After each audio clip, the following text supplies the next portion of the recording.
Bien, bonjour et bienvenue à tous. Je pense que je n'ai pas besoin de vous rappeler que le mois de janvier, c'est le mois de la galette des rois, que vous avez ici à l'image, sur la gauche de la diapositive. Il s'agit donc d'un dessin en couleur tiré du Petit Journal daté de 1898 d'après un dessin de Henri Meyer et qui s'intitule, vous avez le titre en bas, En Chine, le gâteau des rois et des empereurs. Et alors, qu'est-ce que vous voyez donc sur l'image? Donc, les empereurs, ça vous indique tout de suite qu'il s'agit d'une charge satirique contre l'impérialisme européen sur la galette chinoise. Vous avez donc cette Chine représentée par une galette qui est en train d'être partagée par la reine Victoria du Royaume-Uni, mais également impératrice. Elle est à la tête d'un empire où le soleil ne se couche jamais. Vous avez à côté d'elle Guillaume II d'Allemagne. Ensuite, alors je pars de la gauche vers la droite. Ensuite, vous avez Nicolas II de Russie. Debout derrière, notre Marianne nationale. Et enfin, assis à droite, donc l'empereur du Japon, l'empereur Meiji du Japon. Et derrière, donc, vous avez ce personnage donc coiffé de la coiffe mandchoue qui lève les bras, enfin à la fois en fait parce qu'il est totalement effaré et en même temps tout à fait impuissant, puisque on voit donc sur l'image Guillaume II qui dispute le morceau à la reine Victoria, donc ils sont tous les deux armés d'un couteau bien acéré et qui essayent de planter tous les deux donc sur la galette. Et à côté, donc Nicolas II s'intéresse lui aussi avec à une part de gâteau, et notre Marianne est debout derrière parce que pour l'instant, elle n'a pas l'air de participer activement au partage. Puisque en fait elle se tient à côté de Nicolas II et il est possible que cela évoque l'alliance franco-russe de l'époque. Et enfin, l'empereur du Japon est comme ça, et donc il a l'air de réfléchir à quelle part il pourrait prendre. Alors, vous voyez ici donc une caricature qui apparaît donc dans un journal français, mais on a le phénomène équivalent donc à l'autre bout du continent eurasiatique, puisque à partir surtout des années 1875, et ça accompagne l'essor de la presse en Asie et en Chine dont j'ai parlé précédemment, vous avez également un développement du dessin de presse, et en particulier de la caricature et de la caricature politique, qui se développe évidemment sous l'influence occidentale, avec la publication dans des journaux qui bénéficient de ces nouvelles techniques d'impression lithographique. Alors, je vous montre ces caricatures parce que, encore une fois, nous parlons de ce qui se passe en Chine il y a un siècle, mais vous aurez peut-être remarqué que le genre de la caricature politique dans la Chine actuelle a tendance à se raréfier, pour ne pas dire ne plus exister du tout.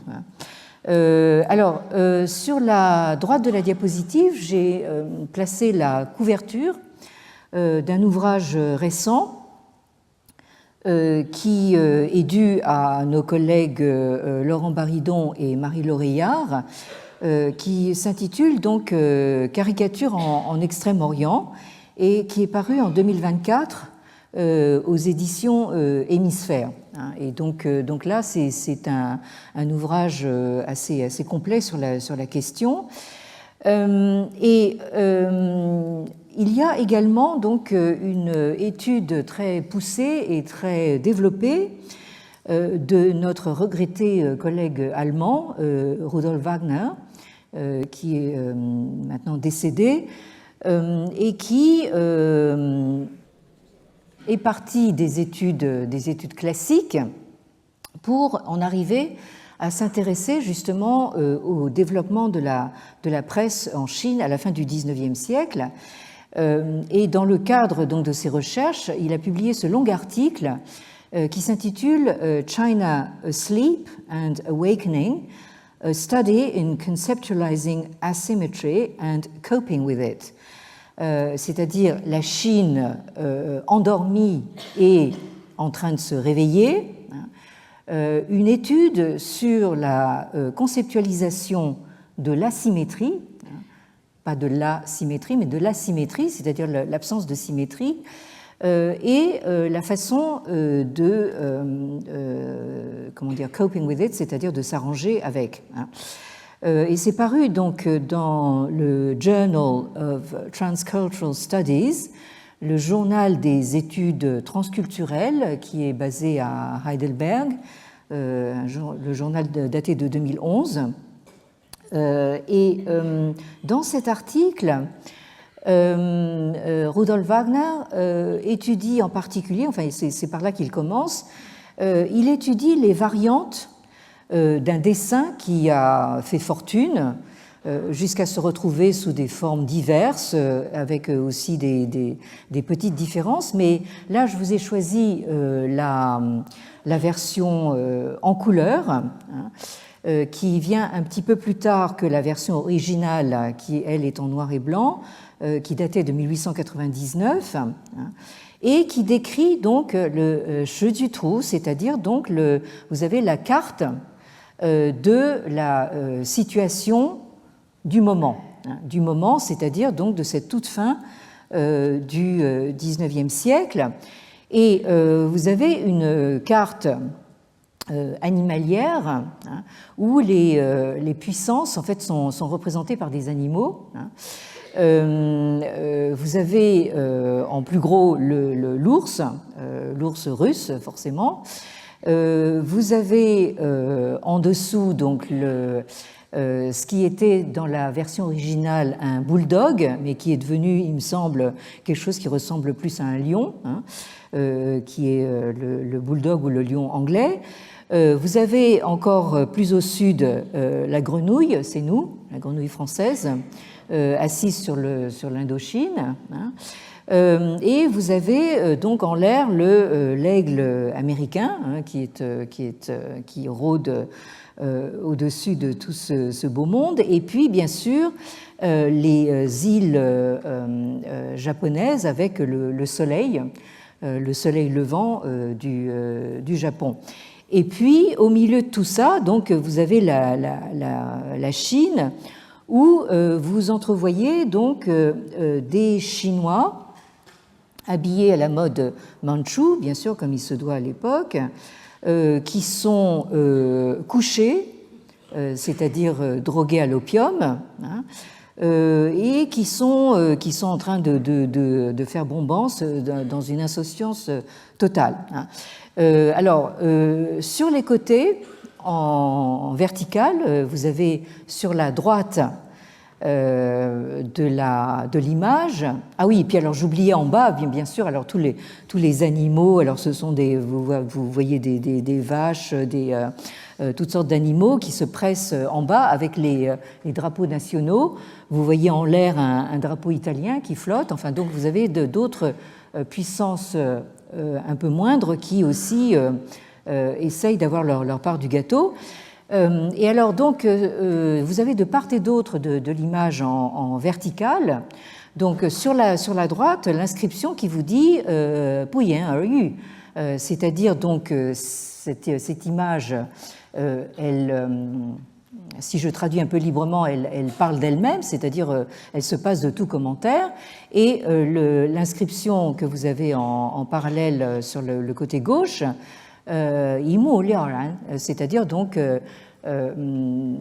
on peut comprendre ce qui se passe d'un seul coup d'œil. Donc c'est une façon de vous dire que en fait ce qui occuperait plusieurs numéros de journaux, une information journalistique développée, se résume ici à un dessin. Et donc, vous avez ici une critique géopolitique qui peut se résumer à un seul dessin, à une seule caricature. Alors, dans le livre de Laurent Baridon et de Marie Laurillard que je viens de signaler, vous avez ce dessin qui apparaît sur la gauche de l'image et qui vous montre en fait une caricature extrêmement astucieuse qui est due à un des plus grands caricaturistes de l'époque, et qui utilise une technique japonaise dont vous avez le nom en haut, le mojie. Le mojie, vous en avez un exemple à droite, c'est un exemple japonais d'un personnage avec donc le dessin de ses vêtements qui en réalité utilise une écriture, utilise des formes d'écriture. Et donc le mojie, c'est très littéralement, comme le dit l'expression japonaise, c'est un dessin qui est fait avec des mots, avec des caractères écrits. Et donc cette technique est reprise dans cette caricature que vous avez à gauche et qui, elle, date de 1908. Elle est apparue dans le journal Shenzhou Ribao, et elle est due donc à ce Ma Xingchi, dont on va voir un autre dessin un peu plus loin, alors que j'essaye de vous expliquer, parce que là aussi, en fait, si vous lisez le chinois, en principe, vous reconnaissez tout de suite que le personnage de gauche. Bon, vous n'avez pas besoin de lire le chinois pour reconnaître un personnage qui est habillé à l'occidental, avec un chapeau haute forme, et qui est constitué avec les trois caractères que vous avez au milieu de l'image, Bao Hu Hu, c'est-à-dire est-ce que ce monsieur apporte Bao Hu, c'est-à-dire une protection. Et à droite, vous avez un autre personnage qui lui fait face et qui est un personnage chinois qui porte là aussi la coiffe des serviteurs de l'État impérial, un fonctionnaire en gros, et qui est constitué des trois caractères Kuafen-hu, c'est-à-dire est-ce que il ne s'agirait pas plutôt de kuafen, c'est-à-dire donc littéralement du découpage du melon. Alors, donc maintenant vous comprenez le message, c'est-à-dire que vous avez ces puissances occidentales qui viennent en Chine en se présentant comme des protecteurs, en établissant d'ailleurs des protectorats, n'est-ce pas, alors que justement le personnage chinois n'est pas dupe. Et il comprend très bien que en fait, ces prétendus protectorats sont plutôt une manière de se partager le gâteau. Et en chinois, c'est plutôt se partager le melon, le découper en tranches. Alors, vous avez un autre... Bon, on se fait un petit peu plaisir aujourd'hui, on est parti de la galette, mais vous avez justement ces images qui vous montrent que, alors que les Occidentaux ont tendance à représenter la Chine comme une puissance endormie. C'est une thèse qui a été reprise à l'envi par des gens comme Alain Perfit, quand la Chine s'éveillera, parce que pour l'instant elle dort, et elle attend le baiser du prince charmant occidental pour la réveiller. Bon, alors donc là, j'essaie de vous montrer que en fait les politistes et les caricaturistes chinois ne sont pas du tout dupes. Et là, vous avez un autre dessin en plusieurs parties qui, lui, date de 1911. On est vraiment en fait, au moment de la bascule révolutionnaire qui va donner lieu à l'établissement de la Première République chinoise. C'est un dessin qui est également paru dans le Shenzhou Ribao et qui vous montre donc en quatre parties ce qu'est, c'est ce que dit le titre sur la droite, une vision de la Chine au présent et au passé.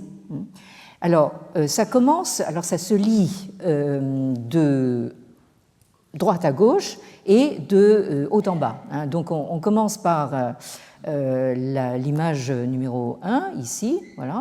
Vous avez d'ailleurs l'indication 1. Je vous dis toujours, vous pouvez épater les amis en sachant compter en chinois jusqu'à 3. 1, 2, 3, là. Après, ça se complique un petit peu. Donc, la première image, c'est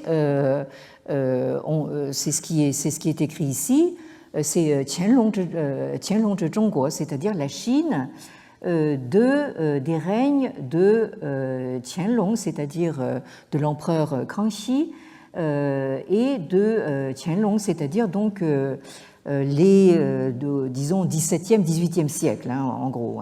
Bon.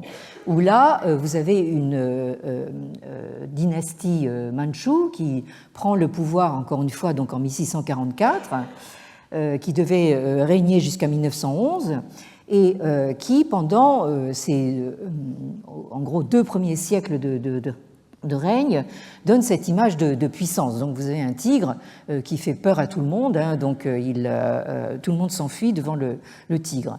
Deuxième image, nous sommes là sous l'ère Xiantong, c'est-à-dire donc nous sommes dans la deuxième moitié du XIXe siècle. L'ère Xiantong, ça va de 1850 à 1875. Et là, vous avez donc un tigre qui a l'air d'être un tigre empaillé, et dont les Occidentaux s'approchent, mais prudemment. Voilà, ils viennent voir un peu si c'est un vrai tigre ou si c'est juste un animal empaillé.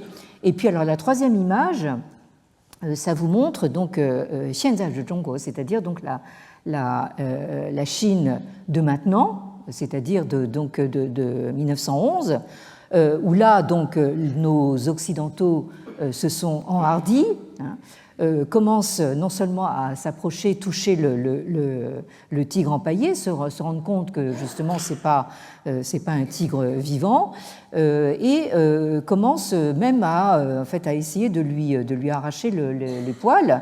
Et puis la quatrième image, c'est Jianglai Zhongguo, c'est-à-dire la Chine à venir. Et là, on a une vision dystopique alors de la Chine à venir, de ces Occidentaux qui sont en train de dépecer le tigre. Ils lui ont déjà coupé la tête et ils sont en train de lui enlever sa fourrure. Bon. Donc là, c'est au fond la vision qu'on pouvait avoir justement du destin de la Chine il y a un siècle, c'est-à-dire donc une vision d'un déclin progressif et d'un avenir plus que pessimiste. Bon.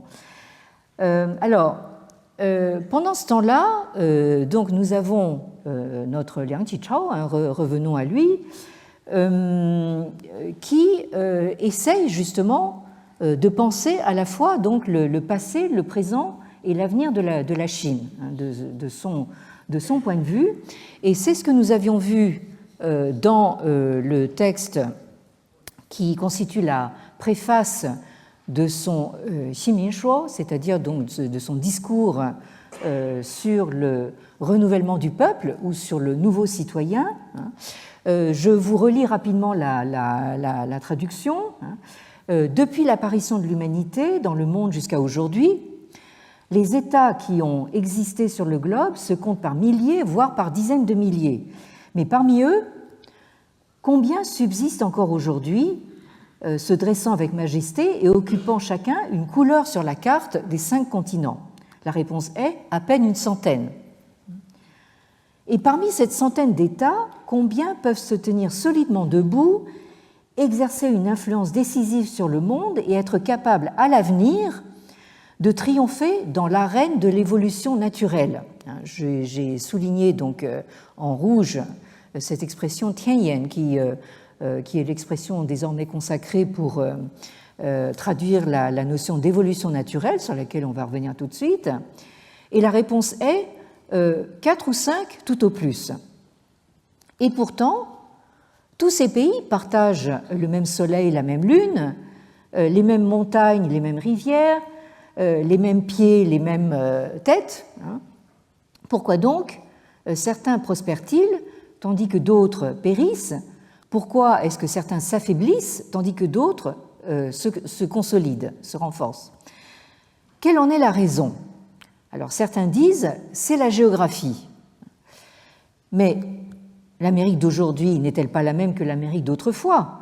Alors pourquoi la race anglo-saxonne britannique y jouit-elle d'une telle gloire? La Rome ancienne n'est-elle pas la même que la Rome actuelle? Alors pourquoi la nation latine a-t-elle vu son prestige s'effondrer? D'autres disent ce sont les Yingxiong, c'est-à-dire littéralement les héros. On pourrait comprendre en fait les hommes forts, comme on les aime aujourd'hui. Mais Alexandre n'a-t-il pas existé? Pourquoi donc la Macédoine n'est-elle plus aujourd'hui que poussière? Gengis Khan n'a-t-il pas existé? Pourquoi donc la Mongolie d'aujourd'hui survit-elle à peine? Eh bien, moi, j'en connais la cause. Et là, je vous ai souligné la phrase, donc, donc un État se forme par littéralement l'accumulation de son peuple. Alors cette notion de Qi, c'est le fait d'accumuler quoi? Accumuler la force, accumuler de l'énergie, du Qi, comme on le verra plus tard, de l'énergie vitale. Et la phrase continue en disant « Le peuple d'un État est à l'État ce que les 4 membres, les 5 viscères, les nerfs, les veines et la circulation du sang sont au corps humain. » Or, jamais on n'a vu un corps dont les membres seraient amputés, les viscères ravagés, les nerfs détruits et le sang tari continuer à vivre. De même, jamais on n'a vu un peuple ignorant, lâche, dispersé et confus permettre à un État de se maintenir debout. Ainsi, si l'on souhaite que le corps vive longtemps et voie loin, il faut impérativement maîtriser l'art de garder la santé, et si l'on souhaite que l'État soit en paix, prospère, respectable et puissant, il faut impérativement enseigner le Xinminzhidao, enseigner la voie du renouveau du peuple,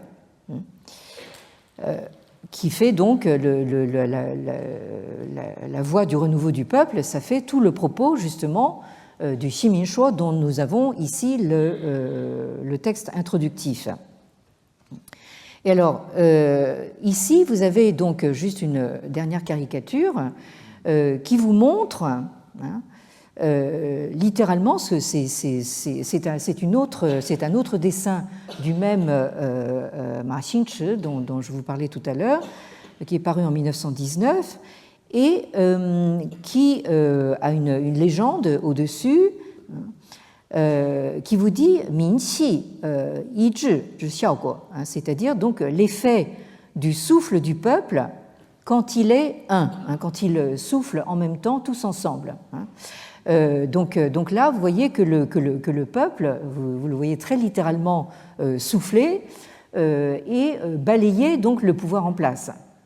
Donc c'est évidemment une métaphore pour vous dire que le peuple a assez de souffle, hein, il a assez justement d'agentivité, de puissance, justement pour se débarrasser donc de dirigeants dont il ne veut pas. Hein. Alors, c'est peut-être, comment dire, un petit peu idéaliste hein, comme image, hein, parce que on pourrait essayer, hein, remarquez, mais je doute que ce soit très efficace. Mais toujours est-il que là, vous avez quand même, justement, au fond, une illustration. 1919, nous sommes déjà au moment du mouvement du 4 mai 1919, où là, en fait, la Chine se réclame justement des valeurs occidentales que sont la démocratie et la science. Et donc ici, vous avez en fait comment dire, un dessin un petit peu naïf, mais qui représente au fond ce que peut être la démocratie. C'est-à-dire si le peuple se met ensemble, il est capable de renverser donc ses dirigeants. Donc là, il y a une charge tout à fait subversive sur laquelle c'est inutile d'insister.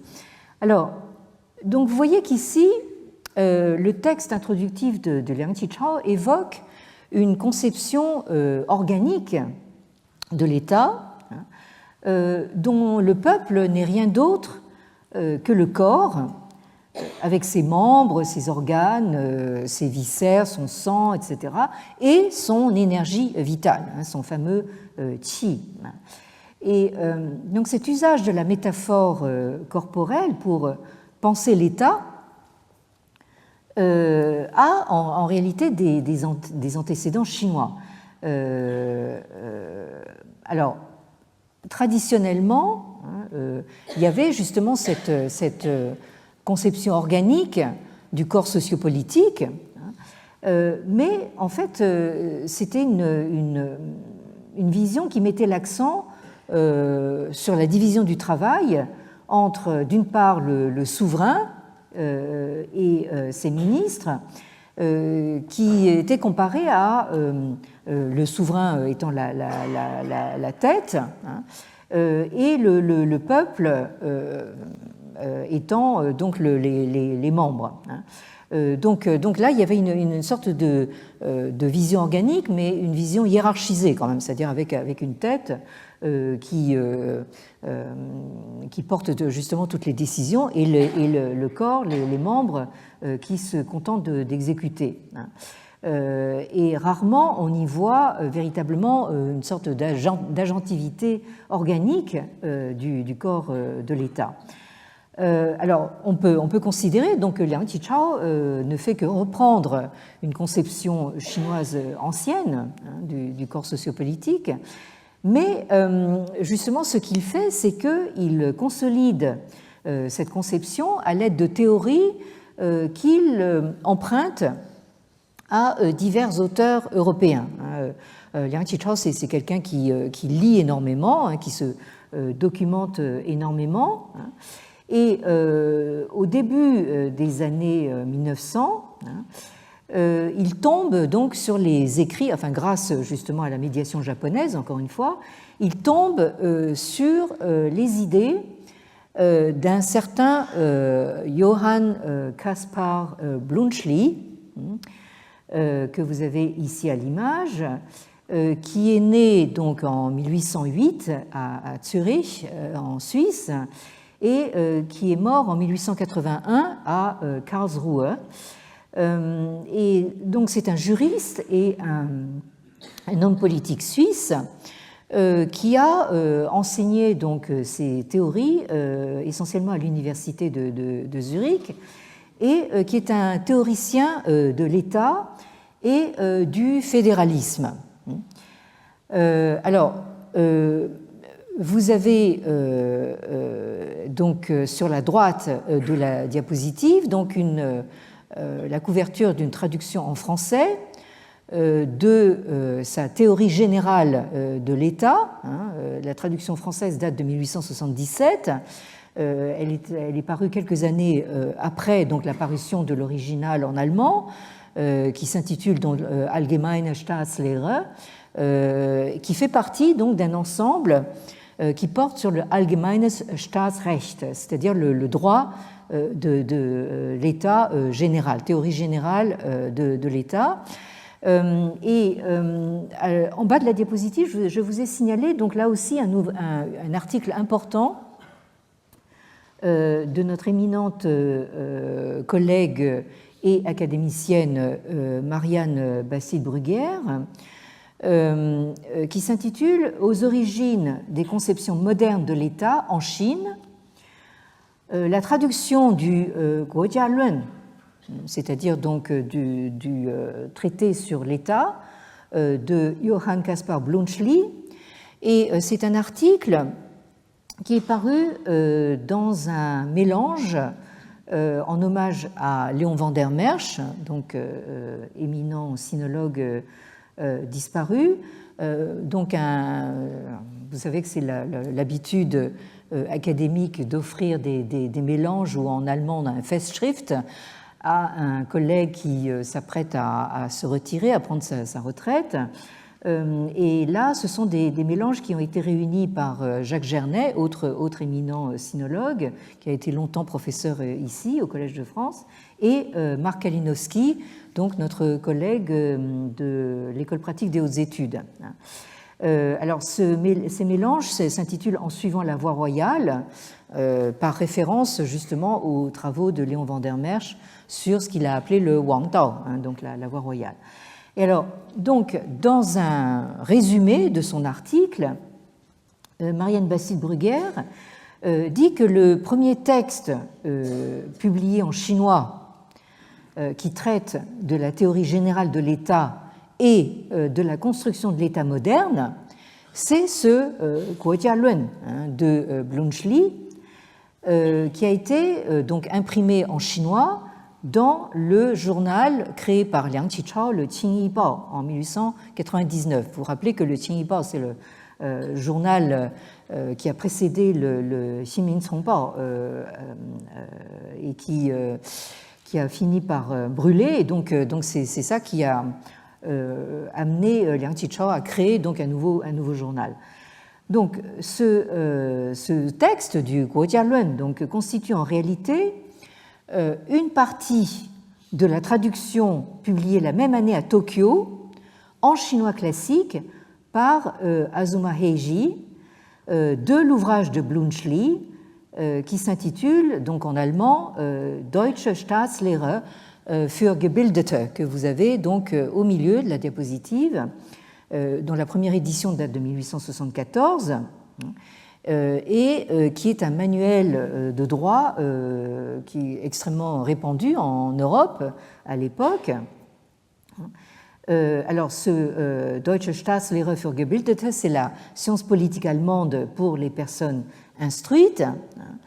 Et donc, Marianne Bastide-Bruguière rappelle que les articles de Liang Qichao publiés en 1903 sur la doctrine étatique de Bluntschli ne sont que d'autres extraits de cette même traduction, de cette traduction donc par un japonais en chinois classique de ce texte allemand. Donc là, encore une fois, c'est l'occasion d'insister sur cette médiation japonaise. Alors ce qui est tout à fait remarquable, c'est que les Japonais, comme s'ils voulaient faciliter encore plus le travail de leurs homologues chinois, c'est qu'ils traduisent en chinois en plus, en chinois classique. C'est ce qu'a fait par exemple Nakai Chōmin des textes de Rousseau, qu'il a traduits en chinois classique et qui ont été publiés au Japon. Parce qu'à l'époque, vous aviez donc des savants japonais qui étaient persuadés que le chinois classique était la langue des clercs et que, par conséquent, ça aurait beaucoup plus de diffusion si c'était publié en chinois plutôt qu'en japonais vernaculaire.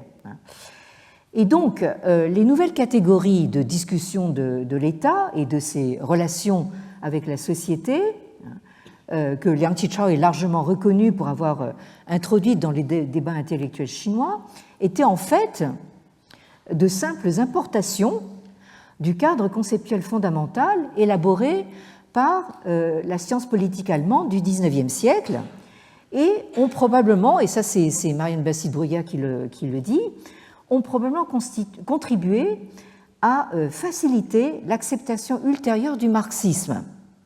C'est-à-dire que là, il y a déjà en fait un premier contact dès le XIXe siècle avec les théories de l'État provenant justement de ces penseurs germanophones, et qui, selon Marianne Bastide-Brugger, donc, ont probablement facilité l'introduction du marxisme allemand plus tard. Alors, cette théorie par Bluntschli de l'unité organique de l'État conceptualise et systématise des approches présentes en Europe, et donc plus particulièrement dans l'espace germanophone, depuis déjà le début du XIXe siècle. Et donc la doctrine de Bluntschli considère le caractère organique de l'État comme reposant sur la subordination patriotique du peuple aux objectifs globaux de l'État. Donc c'est là qu'on comprend pourquoi une telle théorie pouvait séduire quelqu'un comme Liang Qichao, qui lui venait de la conception chinoise, puisque au fond ça se rejoint, c'est-à-dire que vous avez cette conception du corps sociopolitique qui forme un tout organique et qui comporte quand même une tête avec un corps qui suit donc ce que décide la tête. Alors, bien sûr, cette tradition allemande est, comment dire, totalement ou presque totalement opposée aux idées de notre Rousseau, Rousseau qui était suisse aussi, mais francophone, sur le contrat social. Donc là, vous avez vraiment deux écoles qui s'opposent. Et c'est ça aussi qui explique que Liang Qichao ait été finalement assez peu intéressé par les idées de Rousseau, même si justement, en étant au Japon, il avait justement accès aux traductions de Nakai Chomin. Alors, pour Liang Qichao, la chose est très claire, c'est-à-dire qu'à son époque, la Chine n'est pas un État-nation moderne, et ne pourra le devenir que si les conditions de ce qu'il appelle le Ximin, c'est-à-dire le renouvellement du peuple, sont satisfaites. Et alors ces conditions, c'est que il faut justement un peuple qui s'empare de son agentivité, c'est-à-dire se rendre compte que ce n'est pas simplement un sujet qui suit donc les décisions d'un empereur, mais qui participe donc au processus de décision. Et la métaphore de l'organisme sociopolitique est également très présente dans une autre école, alors elle qui est une école anglaise, à savoir donc dans les écrits du sociologue anglais Herbert Spencer, dont l'importance a été, comme vous le savez, décisive dans la formation de la pensée évolutionniste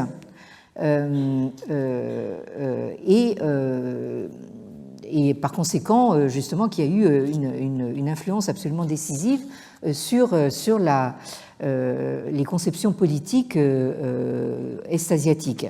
Alors, ici, je reviens à un autre personnage dont je vous parlais il y a 2 ans, à savoir Yen Fu, que vous avez sur la diapositive à droite. Yen Fu, qui a vécu entre 1854 et 1921, et qui est donc l'aîné, il est véritablement de la génération précédente, par rapport à Liang Qichao, qui lui, je le rappelle, est né en 1873 et qui est mort en 1929. Alors, Yen Fu est aussi justement un très grand passeur des théories notamment politique européenne vers la Chine. J'insistais il y a 2 ans sur le fait que sa méthode diffère énormément de celle de Liang Qichao, puisque lui, en fait, il a été formé à la langue anglaise, il a même séjourné en Angleterre, et donc lui traduit des auteurs anglais, anglophones, directement donc de l'anglais et intégralement.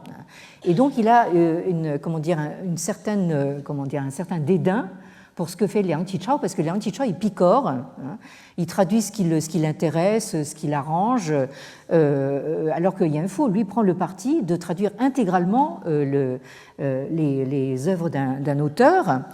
Voilà ce que ça donne. Alors, vous avez ici une liste qui est loin d'être exhaustive.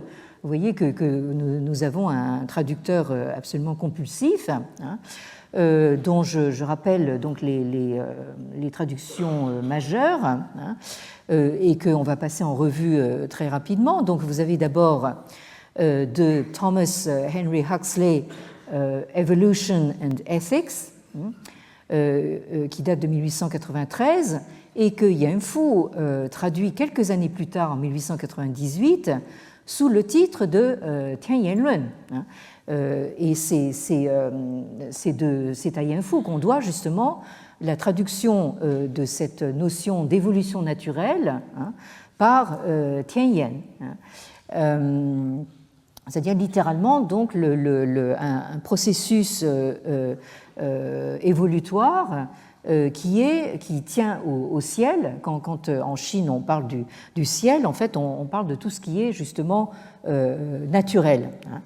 Vous avez ensuite la traduction en 1901 du fameux traité de Adam Smith, The Wealth of Nations, qui lui date du XVIIIe siècle, 1776, mais Adam Smith, c'est vraiment la Bible justement du libéralisme économique qui prévaut dans notre monde encore aujourd'hui. Donc là, Yan Fu avait bien aperçu que c'était quelque chose d'important. Il le traduit en 1901 sous le titre de Yuan Fu, c'est-à-dire donc l'origine de la richesse. Ensuite, en 1903, il s'attaque donc au travail de Herbert Spencer, en particulier ce titre de Study of Sociology, donc daté de 1873, que Yan Fu traduit sous le titre de Qun Xue Yi Yan, où là vous retrouvez justement sous le premier mot du titre, Qun, ce mot sur lequel j'attirais votre attention la dernière fois, où vous reconnaissez la composante ici yang, qui désigne tous les ovins et les caprins, c'est-à-dire donc tout ce qui est mouton, chèvre, etc., c'est-à-dire l'idée de troupeau. Et cette idée de Qun, c'est-à-dire que les humains ont cette caractéristique de se regrouper en communauté, c'est-à-dire en troupes, en troupeaux, c'est un terme important justement dans le vocabulaire de l'époque, parce qu'il se distingue de l'individu, de la dimension individuelle que vous retrouvez dans le titre de la traduction suivante, qui est la traduction du On Liberty, sur la liberté de John Stuart Mill, qui date de 1859, et la traduction de Yan Fu qui a été faite en 1903 et qui choisit, alors non pas de traduire par la notion de liberté comme l'ont fait les Japonais avant lui, mais par cette espèce de périphrase qui est donc Qunji Lun, c'est-à-dire donc les démarcations entre ce qui tient du troupeau, c'est-à-dire du groupe, du collectif, et du ti, c'est-à-dire du soi ou de l'individu. Donc il comprend justement le message de Mill dans ce sens-là, c'est-à-dire c'est quelqu'un qui réfléchit sur ce qui fait la liberté de l'individu au sein du groupe, hein, et alors des individus entre eux au sein du groupe et des groupes entre eux au sein d'un ensemble plus large. Et je terminerai avec les traductions donc, de Yan-Fu avec, bien sûr, la traduction intégrale, s'il vous plaît, de l'Esprit des lois de Montesquieu, hein, dont je vous rappelle que la première édition date de 1748, et Montesquieu, c'est le seul auteur français, hein, qui figure dans la liste des traductions de Yan-Fu, qui ne traduit que de l'anglais, et là, il a fait sa traduction à partir de la traduction de l'Esprit des lois de Thomas Nugent du XVIIIe siècle sous le titre chinois de Fayi, c'est-à-dire donc le sens ou la signification des lois, et il a pris 5 ans pour le faire, hein, mais quand on voit le volume que c'est quand même un exploit, hein, entre 1904 et 1909. Et là, je rappelle au passage qu'il existait déjà une traduction par un japonais, en fait d'origine chinoise, dès 1875. Alors, maintenant, je voudrais quand même revenir un instant sur donc, l'effet produit par cette traduction de Herbert Spencer. Donc, je rappelle que Herbert Spencer, c'est quelqu'un qui a vécu entre 1820 et 1903. C'est un penseur anglais à qui on attribue donc la parenté du fameux darwinisme social et de l'expression survival of the fittest, c'est-à-dire la survie du plus apte, qui aurait été inspirée à Spencer par la lecture de Charles Darwin, The Origin of Species, donc l'origine des espèces, publié en 1859. Donc Spencer est un... Alors, bon, je ne vous rappelle pas évidemment toutes les controverses qu'il y a eu et qu'il y a encore d'ailleurs autour des thèses de Darwin, mais Spencer, lui, est un adepte enthousiaste de la théorie darwinienne de l'évolution, hein, et il pense en plus que cette théorie peut être appliquée aux sociétés humaines.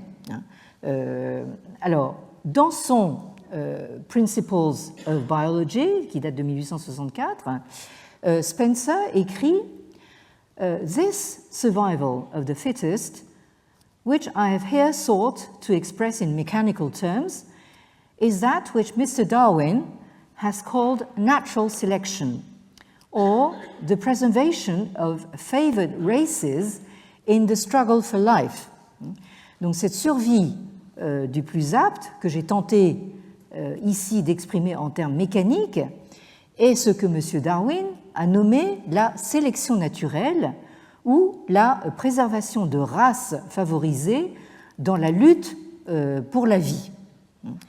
Alors, pourquoi est-ce que j'insiste là-dessus, hein, pourquoi est-ce que je vous inflige justement tous ces auteurs anglais? C'est parce que c'est sur fond de ces théories d'évolution naturelle, de sélection naturelle, de lutte pour la survie, hein, du plus apte, qu'il faut comprendre la manière dont Liang Qichao conçoit l'ordre politique, l'État et, au bout du compte, la liberté des citoyens. Je vous annonçais que quand Liang Qichao parle de liberté, hein, des citoyens, hein, il entend quelque chose de très très spécifique qui ne correspond pas du tout forcément à ce que nous attendons. Alors, vous avez donc en bas de la diapositive donc une citation de Liang Qichao qui date de 1906 et qui résume bien ce qu'il a compris justement de ces théories anglaises. Il vous dit ceci, donc, c'est-à-dire l'État, hein, au fond, c'est un jiti, c'est-à-dire c'est un organisme. Et en note, il ajoute « Ji wei you ji qi, ze bu de bu xun sheng wu zhi gong li, yi jing sheng cun yu you sheng lie bai zhi lin ». Donc il ne peut, en tant qu'organisme, il ne peut que suivre la loi générale du vivant et subsister dans la jungle, lin c'est la forêt, la jungle, de la survie du plus apte.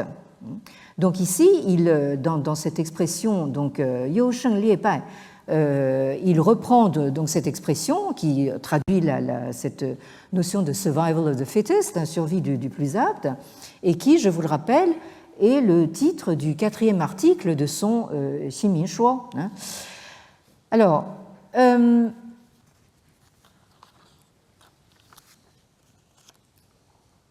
ce qui illustre tout à fait en fait justement cette adhésion de Liang Qichao à cette idéologie extrêmement sélective et on pourrait dire aussi tout à fait raciste, parce que Liang Qichao va également absorber justement cet aspect des sélections des races.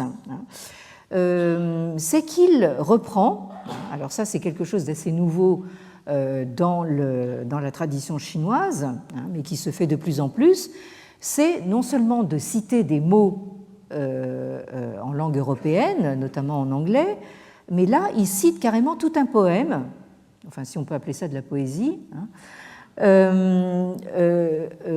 la fin du 7e article de son Ximin Shuo, l'article qui est consacré à l'esprit d'entreprise et le goût du risque. Alors c'est un poème en anglais qui est dû à un obscur poète américain qui s'appelle James Riley et qui date de 1886 et qui s'intitule Climbing Up the Hill, c'est-à-dire donc escalader une colline. Et alors là, j'espère que Liang Qichao ne l'a pas choisi pour sa qualité poétique, parce que voilà ce que ça donne. Never look behind, boys, when you're on the way. Time enough for that, boys, on some future day. Enfin, ça rime quand même. Bon. Though the way be long, boys, face it with a will. Never stop to look behind when climbing up a hill. First, be sure you're right, boys, then with courage strong. Strap your pack upon your back and tramp along. When you're near the top, boys, of the rugged way, do not think your work is done, but climb away. Success is at the top, boys, waiting there until patient, plodding, plucky boys have mounted up the hill. Bon, alors, je ne sais pas si... oui, alors, est-ce qu'il faut que je traduise? C'est-à-dire que, bon, en gros, le poème dit... alors, ça s'adresse à un groupe de garçons. Alors, bon, là, encore une fois, les féministes en restent pour leur compte. Hein, bon, alors là, vous allez voir que comment dire, je pense que c'est un poème qui a été beaucoup repris dans les milieux scouts et tout ça, hein, parce que vous allez voir, c'est un éloge de l'effort, hein, et qui commence par ne vous retournez jamais, ne regardez jamais derrière vous. Hein, quand vous êtes en marche, hein, vous aurez largement le temps de faire ça un autre jour. Hein. Pour l'instant, même si la route est longue, il faut y faire face avec la will, une volonté. Donc là, cette notion de volonté, voire de volonté de puissance, est reprise par Liang Qichao. Ne vous arrêtez jamais pour regarder derrière vous quand vous escaladez la colline. Commencez par être sûr d'avoir raison Et ensuite, avec un courage comment dire, sans faille, hein, faites votre pactage sur votre dos et marchez, hein, et lorsque vous êtes près du sommet de ce long chemin, ne pensez pas que le travail est fait, mais continuez à grimper, parce que la réussite, success is at the top, hein, donc la réussite est seulement au sommet, et elle attend justement que vous autres, garçons patients et courageux, que vous ayez atteint donc le haut de la colline. Bon. Donc là, nous avons quelque chose qui, évidemment, est dans l'air du temps, mais que j'aurais bien, enfin, ce poème, entre guillemets, j'aurais bien aimé vous le lire avec l'accent de M. Trump, parce que c'est un poème américain. Mais enfin, ça vous montre ensuite, justement, ce que, quand on arrive justement à cette thématique de la liberté, hein, dont parle Liang Qichao, je pense que le contexte est tout à fait important. Alors, justement, quelques derniers mots concernant ce contexte. Je reviens donc à cette traduction, hein, de On Liberty de John Stuart Mill.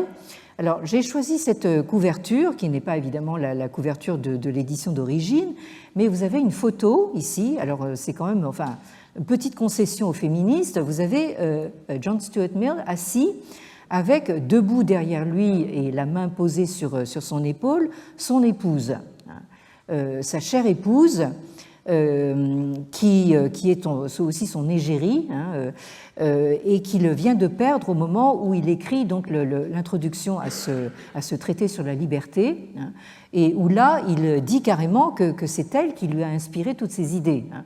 Donc ça, c'est quand même assez rare, surtout de la part d'un gentleman anglais du XIXe siècle, de reconnaître que c'est son épouse qui lui a soufflé les idées qu'il expose dans ses écrits. Bien. Alors, on a vu que le parti pris de Yan Fu de traduire ce titre est un parti pris assez spécial, hein, puisque à aucun moment il ne fait allusion au concept de liberté. Alors, ce concept de liberté introduit en Asie a été étudié par notre collègue américain, donc Douglas Holland, dont j'ai eu l'occasion de vous parler déjà et de citer certains travaux. Ici, il s'agit de son ouvrage intitulé Personal Liberty and Public Good, The Introduction of John Stuart Mill to Japan and China. Donc la liberté personnelle et le bien public, l'introduction de John Stuart Mill au Japon et en Chine. Et c'est un ouvrage qui est paru aux presses universitaires de Toronto en 2010. Alors, dans cet ouvrage, Douglas Holland rappelle que On Liberty de J.S. Mill a d'abord été traduit en japonais. Alors, il rappelle justement en fait dans quelles conditions donc les idées de Mill sont arrivés au Japon. Vous avez d'abord la médiation de ce personnage tout à fait central du Japon de l'ère Meiji, Fukuzawa Yukichi, dont on a parlé il y a 2 ans, né en 1835, mort en 1901. Dans son texte, le Seiyo Jijo, donc, qui date de 1866, qui littéralement veut dire donc, les circonstances de Xi'an, c'est-à-dire Seiyo de l'Occident, hein, donc il parle justement de ce qu'il observe en Occident. Hein. Il commence à introduire donc ces mots anglais, hein, en transcription. Hein. Donc il dit il y a ces 2 mots anglais pour désigner une certaine notion de liberté. Hein. Vous avez d'abord furidomu, qui est la transcription de freedom, faut avoir un peu de gymnastique pour comprendre. Et puis vous avez aussi le mot Riberucci, qui est la transcription de liberty, d'accord. Alors ça, c'est... et donc dans cette citation, donc Fukuzawa Yukichi dit bien que en fait il n'y a pas encore de mots appropriés pour traduire cette notion. Donc il parle en 1866. Alors ça, la transcription phonétique, c'est une des façons que les Japonais ont adoptées pour transposer donc des notions et des concepts occidentaux en japonais. Alors, là vous avez la couverture du Seihojijo, mais vous avez un autre traducteur japonais du nom de Nakamura Keiu, autrement appelé Nakamura Masanao, qui lui a vécu entre 1832 et 1891 et qui lui propose en 1872, donc quelques années plus tard, une traduction pour ce mot liberty qui est Jiyu Nori. Donc c'est sur la liberté. Et pour traduire cette notion de liberté, notre traducteur japonais lui recourt à l'autre façon qu'ont eu les Japonais de transposer ces notions occidentales, c'est d'emprunter au vocabulaire chinois, quitte à le recomposer, utiliser des caractères chinois, des kanji, pour traduire justement le sens. Donc vous avez une technique phonétique et une technique sémantique, on pourrait dire. Et parmi donc tous les composés chinois avec ce mot zi qui veut dire donc de soi-même, vous avez une liste ici, vous avez ziyou, zizhu, zizai, ziran. On va y revenir la prochaine fois, le temps passe. Il a choisi donc le premier, ziyou, qui veut dire donc procéder de soi-même. C'est comme ça qu'il rend donc cette notion de liberté venue donc de la tradition anglaise. Bon, je suis obligée de m'arrêter là, donc nous continuons la semaine prochaine si le Bouddha nous prête vie, etc. Donc merci de votre attention. Merci.